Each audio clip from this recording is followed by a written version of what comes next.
অনেক দেরি হয়ে যাবে, আমাদের সেকশন জটে পড়বে। মারা গিয়েছে কেউ, আছে এক্সাম, আমরা ওইগুলো এক্সাম আর দিব না। খাতা নাকি পুড়ে গেছে। আচ্ছা, পরীক্ষার খাতা সংরক্ষণ করার দায়িত্ব কি ছাত্রদের? এই মুহূর্তে আমরা কেউই পরীক্ষায় বসার জন্য প্রস্তুত নই।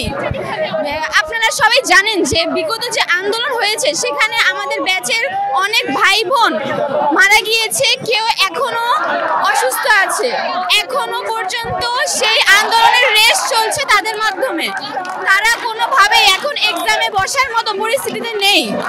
আর বিশ্বে কোনো এক্সামে, কোনো পাবলিক এক্সাম, কোনো বোর্ড এক্সাম দীর্ঘদিন এই 6 মাস ধরে চলে না। এখন আমরা যদি এক্সামে বসি, আমাদের এক্সাম শেষ করতে করতে আরো 1 মাস চলে যাবে, তারপর রেজাল্টের জন্য ওয়েট করা, দেন আমরা অ্যাডমিশনের প্রিপারেশনটা নিব কিভাবে? তো আমরা চাচ্ছি আমরা যেই 7টা সাবজেক্টে এক্সাম দিয়েছি তার উপর ভিত্তি করে আমাদের সাবজেক্ট ম্যাপিং করে আমাদের রেজাল্টটা দেওয়া হোক।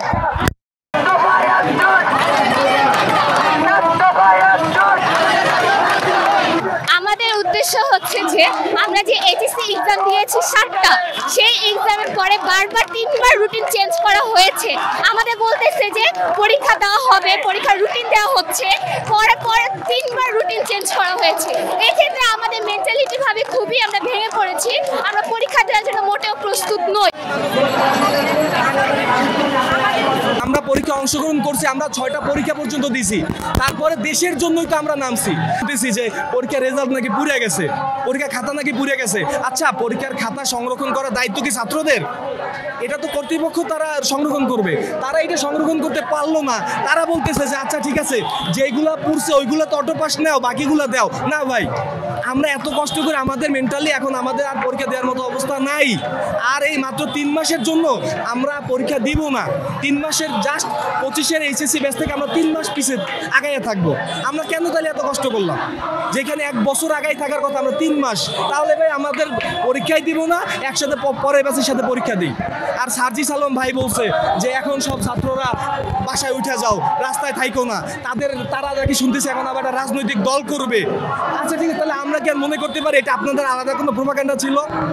চাইতেছি আমাদের যে ভাইরা, আমাদের যে বন্ধুরা, আমার যে বোনেরা যারা এখনও এই যে কিছুদিন আগে স্বৈরশাসকের পতন ঘটিয়ে যে বাংলাদেশের গড়ছে, এই যে গড়ার পিছনে আমাদের এইচএসসি ব্যাচ 24-এর অনেক বড় ভূমিকা ছিল।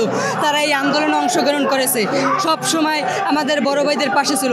আমরা চাইতেছি আমাদের যে ভাইরা বা বন্ধুরা, যে বোনেরা হসপিটাল আছে, তাদের ছাড়া আমরা পরীক্ষা দিতে না।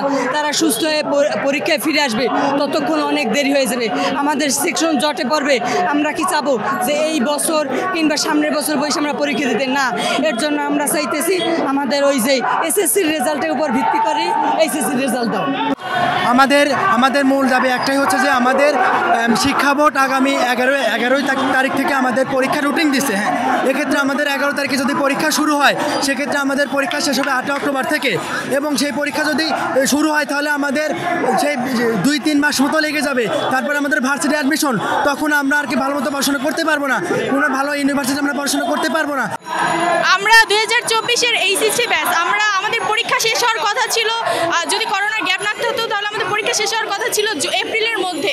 সেই পরীক্ষা আমাদের জুনের ডেট দেওয়া, বাংলাদেশ সরকারকে, স্টুডেন্টদের স্বৈরাচারী সরকারকে পতনের জন্য আমরা আন্দোলন করেছি, যার কারণে আমাদের জুনের পরীক্ষা স্থগিত করা হয়েছে।